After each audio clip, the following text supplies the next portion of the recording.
First, a cyber crime of passion. Police say a Houston woman posted a Craigslist ad soliciting sex from married men using a different woman's picture and phone number. And authorities are saying it's an act of revenge because she thought that woman was having an affair with her husband. Stephanie Whitfield is live at the courthouse with what the victim is saying about all this. Stephanie. Guys, today I talked to that woman whose picture was used online. She says there was no affair and she was the victim of a heinous cybercrime. Samantha Johnson. This is the woman police say used Craigslist for revenge. Ms. Johnson, you got a warrant out for your arrest for online harassment. Prosecutors claim the harassment started last year. Samantha Johnson reportedly thought her now ex-husband, a divorce attorney, was having an affair with a client. In retaliation, investigators say she posted a sex ad on Craigslist using the other woman's phone number and picture. According to court documents, the ad requested married men to come over and service her on a daily basis. Police tracked the ad back to Johnson's work computer at the Baylor College of Medicine. Is there anything else that you'd like me to say on your behalf? But that other woman tells me no affair ever happened. She says she was victimized for no reason. Prosecutors say she got about 100 calls and several unwanted naked pictures from men responding to the sex ad. And the harassment didn't end there. Court documents on a separate charge show Johnson also sent the woman text messages calling her an evil person, saying, "Because you're unable to control your behavior, you have made it necessary for me to help you control your unacceptable behavior." I did reach out to Johnson as well today, and she told me she's been advised not to comment. Guys, back to you. All right, Stephanie, thank you. That is some story. Well, two suspects accused of kidnapping a Conroe father, holding him at ransom, will now stay in jail without bond. Nicholas Cunningham in court this afternoon, hours after the other suspect, Jimmy Sanchez, appeared before a judge. The prosecutor doesn't plan to charge either of them with murder because kidnapping charges carry the same life sentence. The victim was shot and killed by an FBI agent during a rescue operation. One person is dead and at least 5 are hurt after a train accident in Virginia this morning. The train was carrying Republican lawmakers. The crash happened southwest of Washington, D.C. in KHOU, Virginia. Sherman Chow is here to show us what may have led to this accident. Sherman. Right, Kay, the NTSB is, of course, investigating. And take a look. This is where the accident happened. There is a bend in the road just where that railroad crosses the track, so there may have been some visibility issues. The impact knocked the trash container off of the truck itself. The accident happened about 10:30 Houston time. The chartered train was taking Republican lawmakers to Greenbrier, West Virginia for their annual policy retreat. Many are traveling with their spouses and children. That impact knocking some lawmakers off their feet. 2 of the lawmakers are also doctors. They helped to save Congressman Steve Scalise's life during that shooting last year. Well, they were called into action again today. Houston Congressman John Culberson was also on the train. And Congressman Winstrip and Phil Rowe were 2 of the first on the scene with a couple of the doctors and began to work on the two drivers. Sadly, one of them has passed away and the other one is severely injured. Culberson referring there to the drivers in the garbage truck. The train conductor also badly hurt.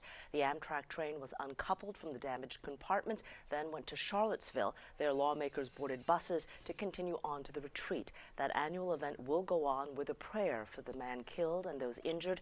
Vice President Mike Pence meets with the group this evening. The president is expected there tomorrow. Breka? Yeah, seeing those images, you think it could have been a lot worse. Thank you, Sherman.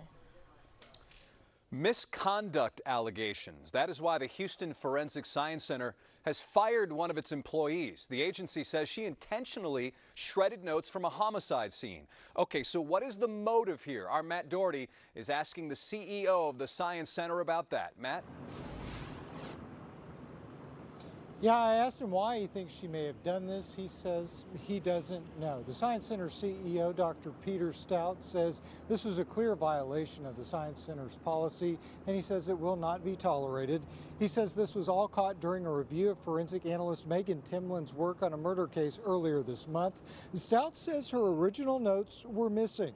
Supervisors instructed her to return to the crime scene and complete the work, then resubmit the original notes. But Stout says she told her supervisor she'd shredded them. So this wasn't in your estimation, a careless error? I don't think it's I don't think it's credible that it was a careless error, but I really can't say why she did it. What was her explanation when you confronted her? She really didn't have an explanation. Ms. Stout says Timlin worked for the center for 2 years and knew better than to shred her notes. This was reported to the Harris County District Attorney's Office for review. Stout says they don't know if the evidence collected by Timlin may be affected. He says they are looking into that possibility.